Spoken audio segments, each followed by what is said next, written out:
اور یہ بولتا میرا نبی میرا નજમ છે છોકરા ખૂબ કરતી અને પેલું લાઈટ કનેક્ટ થઈ જાય 10-5 મિનિટ બરાબર વધારે ઘરના માઇકો કનેક્ટ થઈ જાય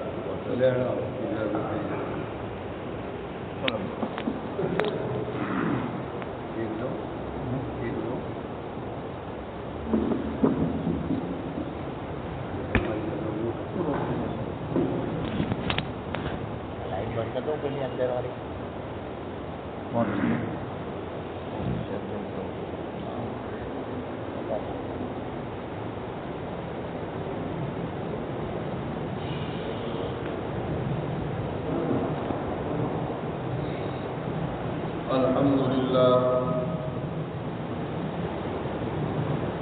الحمد لله وكفى وسلام على عباده الذين اصطفى أما بعد فأعوذ بالله من الشيطان الرجيم بسم الله الرحمن الرحيم وما أرسلناك إلا رحمة للعالمين صدق الله العظيم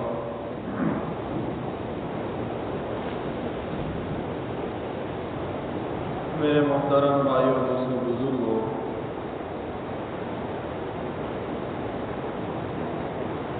جیسا کہ گزشتہ کل آپ لوگوں کے سامنے یہ بات عرض کی تھی کہ جب حضرت نبی کریم صلی اللہ علیہ وسلم کی عمر مبارک 6 سال کی ہوئی، مقام ابوا پہ آپ صلی اللہ علیہ وسلم کی والدہ کا انتقال ہو گیا۔ والدہ کے انتقال کے بعد آپ کے دادا عبد المطلب نے آپ کی پرورش فرمائی۔ 8 سال کی عمر ہوئی تو دادا عبد المطلب بھی دنیا سے رخصت ہو گئے۔ دادا کی وفات کے بعد آپ صلی اللہ علیہ وسلم کو چچا ابو طالب نے اپنی آغوش میں اور تربیت میں لیا، اور میں نے کل یہ بات بھی بتائی تھی کہ ابو طالب کا گھر کثیر العیال تھا، زیادہ لوگ رہنے والے تھے، تنگ دستی پیش آ رہی تھی۔ نبی کریم صلی اللہ علیہ وسلم چھوٹے تھے، ان سے یہ منظر دیکھا نہیں گیا تو بکریوں کو چرانے کے خواہش ظاہر کی، اور آپ نے لوگوں کی بکریوں کو اجرت کے اوپر چرایا، اور جو بھی اجرت آپ صلی اللہ علیہ وسلم کو ملتی تھی وہ اپنے چچا ابو طالب کو دے دیتے تھے۔ بعض لوگوں نے یہاں پر اس بات کا اعتراض کیا ہے کہ بکریاں چرانا یہ نبی کی شان کے خلاف ہے۔ اکابرین نے یہ نکتہ لکھا ہے کہ اجرت یا مالی معاوضے میں کسی کام کو کرنا یہ نبی کی شان کے خلاف نہیں ہے، نبی کی شان کے خلاف نہیں ہے، بلکہ خاتم سیرت انبیاء کے اندر بھی یہ بات لکھی ہوئی ہے کہ تمام انبیاء کا مشغلہ بکریاں چرانا رہا ہے۔ بلکہ ایک موقع کے اوپر حضرت نبی کریم صلی اللہ علیہ وسلم نے بھی فرمایا کہ کوئی نبی ایسا نہیں ہے جس نے بکریاں نہ چرائی ہو۔ جانوروں کے اندر سب سے زیادہ تنگ کرنے والا اور پریشان کرنے والا جانور اگر کوئی ہے تو وہ بکری ہے، بکری ہے۔ بکری کی فطرت کے اندر ہے کہ وہ کبھی ایک جگہ کے اوپر نہیں رہے گی، لمحے کے اندر کہیں سے کہیں چلی جائے گی۔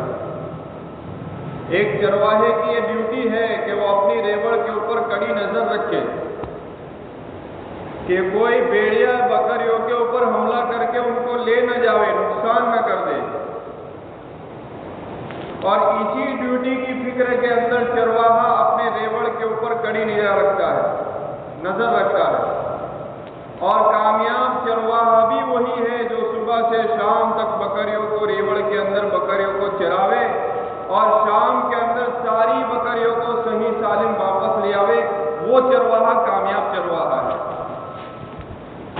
کہ بعض کتابوں کے اندر لکھا ہے کہ بکریوں کا حضرات انبیاء سے بکریاں جو چروائی گئی اس کے اندر اللہ تبارک و تعالیٰ کی حکمت ہے۔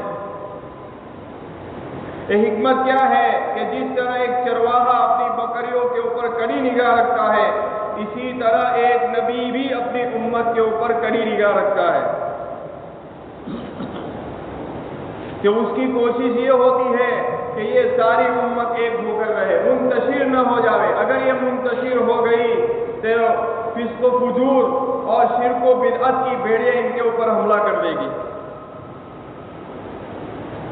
تو اس کی مشق کے لیے، اس کی پریکٹس کے لیے تمام انبیاء سے بکریاں چروائی جاتی ہیں۔ بہرحال حضرت نبی کریم صلی اللہ علیہ وسلم نے بھی بکریاں چرائی۔ آپ صلی اللہ علیہ وسلم کی عمر تقریباً 20 سال کی ہوئی۔ اس موقع کے اوپر جنگ فجار کا واقعہ پیش آیا۔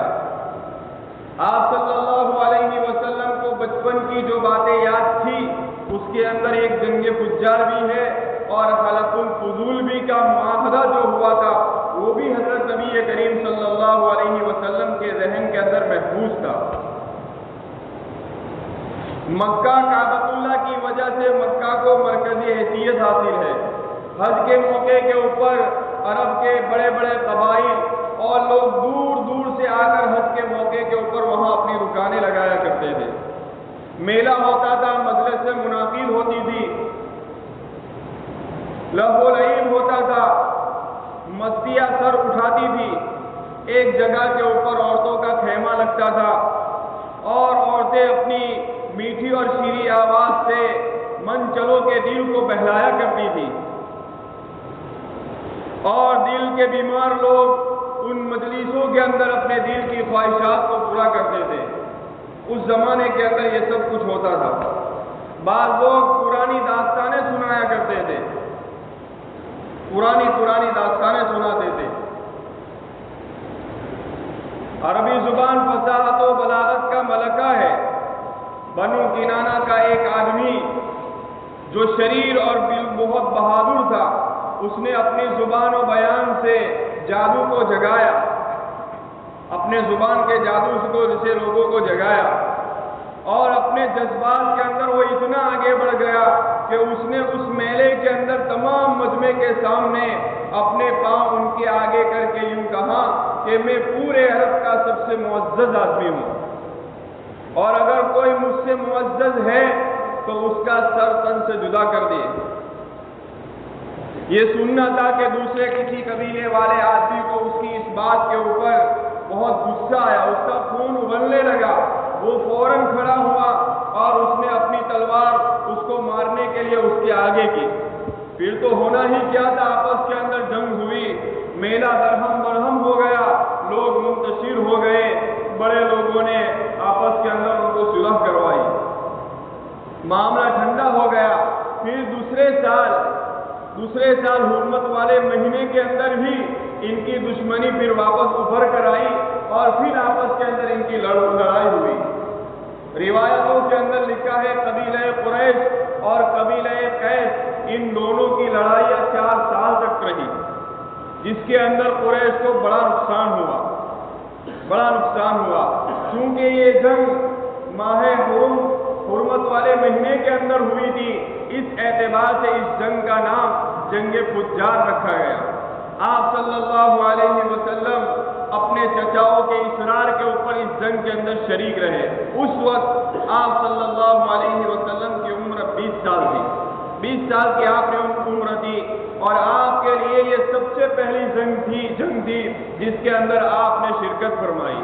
آپ نے اس جنگ کے اندر کوئی سپاہی یا جنگجو کی حیثیت سے یا لڑنے کے ارادے سے شرکت نہیں کی، بلکہ اپنے چچا ابو طالب کی مدد کے لیے آپ نے شرکت کی تھی۔ تو یہ جنگ فجار ہے۔ اب یہ جنگ فجار کا خاتمہ ایک معاہدہ کے ذریعے ہوا، معاہدہ کے ذریعے۔ اس معاہدے کے اندر 3 بڑے بڑے سردار موجود تھے، اور ان تینوں سرداروں کے نام کے اندر فضل کا نام آتا ہے، فضل، تینوں سردار کے نام میں، اس لیے اس معاہدے کا نام حرف الفضول رکھا گیا، حرف الفضول۔ اور یہ معاہدہ ظالم کے خلاف مظلوم کے حق کے اندر معاہدہ تھا۔ اب جو جنگ فجار کے اندر جن لوگوں کا نقصان ہوا تھا جنگ کی بنیاد کے اوپر، وہ سارے لوگ اپنے ہونے والے جنگ کے نقصانات کے اوپر غور و فکر کر رہے تھے۔ اسی درمیان ایک اور واقعہ پیش آیا۔ وہ واقعہ یہ تھا کہ زبیری قبیلے کا ایک یمنی تاجر مکہ میں آیا تھا تجارت کے لیے، اور اس نے عاص بن وائل کے ساتھ کاروباری لین دین کی، فروخت کیا سامان۔ جب پیسے دینے کی باری آئی تو عاص بن وائل نے بڑی پیسے دینے کے اندر گڑبڑی کر ڈالی، تو یہ تاجر جو تھا وہ بڑا مایوس ہو گیا۔ ایک روایت تو یہ ملتی ہے، دوسری روایت یہ ملتی ہے کہ جب وہ یمنی تاجر مکہ کے اندر آیا تو بڑے بازار کے اندر لوگوں نے اس کو لوٹ لیا۔ تو اس یمنی تاجر نے سوچا کہ سرداران مکہ کی اخلاق کو آواز دی جاوے، اخلاقی مار دی جاوے۔ اس موقع کے اوپر عرب کے بڑے بڑے قبیلوں کے بڑے بڑے سردار مجلس لگائے ہوئے بیٹھے تھے۔ اس نے موقع کو غنیمت سمجھا اور وہ پھر اپنے قریب ہی کے اندر جو پہاڑ تھا جبل ابو قبیس، اس کے اوپر چڑھ گیا اور اس نے بہت بلند آواز کے اندر اشعار پڑھے۔ ان کی آواز فضاؤں میں گونجتی ہوئی ان سرداروں کے کانوں کے اندر پڑی، جس کے اندر وہ یوں کہہ رہا تھا، اے وادی مکہ میں جمی ہوئی مجلس میں بیٹھنے والے سرداروں، مجھ مظلوم کی فریاد کو سنو۔ حرم مکہ اس لیے حرم ہے کہ یہاں ہر آدمی محفوظ رہتا ہے، لیکن آج مجھ کو لوٹ لیا گیا ہے۔ یہ آواز ہاشم خاندان کے لیے بے چین ہو گئی، بے چینی کا باعث بن گئی۔ عبد المطلب کے بیٹ فرزند زبیر نے ایک تحریر لکھی جن کے اوپر ایک بہت بڑا مجمع جمع ہو گیا اور ایک معاہدہ ہوا جو مظلوم کے حق میں اور ظالم کے خلاف یہ معاہدہ تھا، جس کے اندر قریشی لوگوں کے ساتھ ساتھ آپ صلی اللہ علیہ وسلم نے بھی اس کے اندر شرکت کی۔ حضور پاک صلی اللہ علیہ وسلم کو اس معاہدے کی شرکت کے اوپر بڑا ناز تھا۔ حضور پاک صلی اللہ علیہ وسلم فرمایا کرتے تھے، اگر اس معاہدے کی بدولت مجھے سرخ اونٹ دیے جاتے تب بھی میں ان کو قبول نہ کرتا۔ خوشی تھی آپ کو، اس لیے کہ اس کے اندر ایک مظلوم کی مدد تھی، ظالم کے خلاف مظلوم کی مدد تھی۔ بہرحال یہ جنگ فجار اور ایک حلف الفضول اس طرح پیش آیا۔ حضور پاک صلی اللہ علیہ وسلم کو بچپن کے واقعات جو بھی آتے ان میں یہ بھی چیز تھی۔ حضور پاک صلی اللہ علیہ وسلم کی عمر مبارک 20 سال سے آگے بڑھی، آپ کو فکر معاش کی فکر لاحق ہوئی۔ یوں تو قریش تجارتی پیشہ تھے ہی، اور مکہ اس وقت تو غیر ذی زرع وادی تھی، کچھ نہیں تھا۔ روایت میں لکھا ہے کہ حضور پاک صلی اللہ علیہ وسلم نے کم عمری کے اندر ہی تجارتی غرض سے میلوں کے اندر مختلف شہروں کے سفر کیے تھے۔ آپ صلی اللہ علیہ وسلم کی کم عمری ہی کے اندر آپ کی دیانت، آپ کی شرافت، آپ کی پاک دامنی اور آپ کے اعلیٰ اخلاق کو دیکھ کر سارے لوگ آپ کے گرویدہ تھے، آپ کو پسند کرتے تھے۔ حضور پاک صلی اللہ علیہ وسلم نے جب اپنا قدم تجارت کے اندر رکھا، آپ کی نیک نامی اور بھی مشہور ہو گئی۔ سیرت کی کتابوں میں ایک ایمان افروز واقعہ حضور کے بارے میں یہ لکھا ہے، جس سے آپ صلی اللہ علیہ وسلم کے وعدے کی وفاداری کا ثبوت ملتا ہے کہ حضور ایفائے عہد کے کتنے پابند تھے۔ چنانچہ عبداللہ ابن ابی حمزہ، غالباً اس قسم کا کوئی نام ہے، کہ ان کی روایت ہے، وہ فرماتے ہیں کہ میرا معاہدہ حضرت نبی کریم صلی اللہ علیہ وسلم کے ساتھ ایک معاملہ ہوا اور میں کھڑا تھا، ابھی وہ معاملہ پورا ہی نہیں ہوا تھا کہ مجھے ایک ضروری کام یاد آ گیا۔ میں وہاں سے چلا گیا اور حضور کو یوں کہا، آپ یہاں ہی ٹھہرے، میں تھوڑی دیر کے بعد آتا ہوں۔ وہ کہتا ہے میں اپنے کام کے اندر مشغول ہو گیا، مجھے یاد نہیں آیا۔ میں 3 دن کے بعد اس راستے سے گزرا تو میں نے دیکھا حضور وہاں ہی تشریف فرما ہے۔ میں شرمندہ ہو گیا، لیکن وہ فرماتے ہیں کہ حضور نے مجھے کچھ نہیں کہا، بس اتنا کہا کہ آپ نے مجھے بڑی تکلیف دی، 3 دن سے میں یہاں کھڑا ہوں۔ حالانکہ ابھی بچے ہیں، لیکن ایفائے عہد اور وعدے کے کتنے حضور پابند تھے۔ یہ حضور پاک صلی اللہ علیہ وسلم کی پابندی کا واقعہ ہے۔ تو حضرت نبی کریم صلی اللہ علیہ وسلم کی صداقت، دیانت، شرافت اور اعلیٰ اخلاق کی بنیاد کے اوپر نبی کریم صلی اللہ علیہ وسلم کے ساتھ معاملہ اور تجارت کرنے کو لوگ اپنے لیے باعث فخر سمجھتے تھے، باعث فخر سمجھتے۔ آپ کی نیک نامی گھر گھر کے اندر مشہور ہونے لگی، یہاں تک کہ ایک بیوہ خاتون جو زمانہ جاہلیت کے باوجود بھی اپنی عفت و عصمت کی حفاظت کرنے والی تھی اور پاک دامنی اور پاک بازی کی وجہ سے وہ طاہرہ کہلاتی ہیں، جو حضرت خدیجہ رضی اللہ تعالی عنہا ہے۔ آگے چل کر جب حضور کے ساتھ منسلک ہو گئی تو یہی حضرت خدیجۃ الکبریٰ بن گئی۔ جب اس نے دیکھا تو اس نے بھی یہ سوچا کہ میرا دل بھی یہ چاہتا ہے کہ یہ بچہ میرے مال کو تجارت کی غرض سے ملک شام لے جاوے۔ روایت کے اندر لکھا ہے کہ سارے قریش کا جتنا مال ہوتا تھا اس کے برابر حضرت خدیجہ کا مال ہوتا تھا۔ حضور پاک صلی اللہ علیہ وسلم نے بھی چاہا کہ ان کے مال کو لے جاوے۔ حضرت خدیجہ اور حضور پاک صلی اللہ علیہ وسلم کا جو تجارتی شرائط تھے وہ آپس کے اندر طے ہوئے اور یہ قافلہ روانی کی تیاری کر رہا تھا، اور حضرت نبی کریم صلی اللہ علیہ وسلم کا یہ سب سے پہلا تجارتی سفر ہے جو آپ نے اپنے چچا ابو طالب کے بغیر کیا ہے۔ اس لیے سارے گھر والے اور سارے رشتہ دار حضور پاک صلی اللہ علیہ وسلم کو الوداع کہنے کے لیے تشریف لے آئے۔ حضرت ابو طالب نے اپنے حضور پاک صلی اللہ علیہ وسلم کو جی بھر کر دیکھ لیا، جی بھر کے دیکھا۔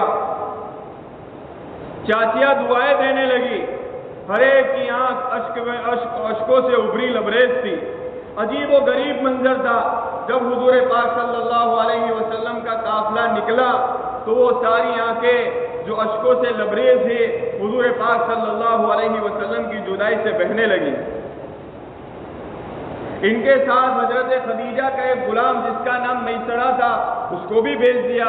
اس کو صرف اس لیے بھیجا تاکہ وہ حضور پاک صلی اللہ علیہ وسلم کی خدمت کرے اور حضور کا راستے کے اندر خیال رکھے۔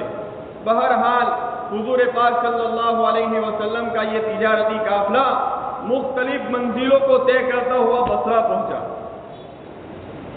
بصرہ کے بصرہ نامی شہر کے اندر پہنچا۔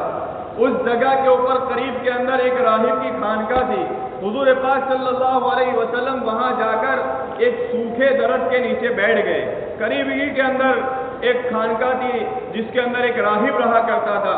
اس نے اس خانقاہ میں سے دیکھا کہ جیسے ہی یہ بچہ اس درخت کے نیچے بیٹھا ہے اس درخت کی ساری پتیاں سرسبز و شاداب ہو گئی اور پورا درخت ہرا بھرا ہو گیا۔ اس نے اپنا ایک آدمی میسرہ کے پاس بھیجا اور اس نے آ کر پوچھا کہ تمہارے پاس یہ جو بچہ ہے وہ کون ہے؟ تو میسرہ نے کہا کہ یہ تو قریش کا ایک بچہ ہے، قریش کا لڑکا ہے، قریش کے بیٹا ہے اور حرم مکہ کا ہمسایہ ہے۔ تو اس راہب نے میسرہ کو اپنے پاس بلایا اور پاس بلا کر کہا کہ اس کی آنکھیں کیسی ہیں، اس بچے کی آنکھیں کیسی ہے؟ میسرہ نے کہا کہ اس کی آنکھیں تو نہایت ہی سیاہ اور دلکش ہے، ہاں سفید جگہ کے اوپر سرخ دورے ہیں۔ تو اس راہب نے اپنا ہاتھ سیدھا کے اندر بلند کیا اور قسم کھا کر کہا خدا کی قسم، اس ذات کی قسم جس کے قبضے میں میری جان ہے، یہی آخری نبی ہے جس کا مدتوں سے لوگ انتظار کر رہے ہیں، یہی آخری نبی ہے کہ حضرت عیسیٰ علیہ السلام کے بعد حضور پاک صلی اللہ علیہ وسلم کے علاوہ کوئی بھی آدمی اس درخت کے نیچے نہیں بیٹھ سکتا۔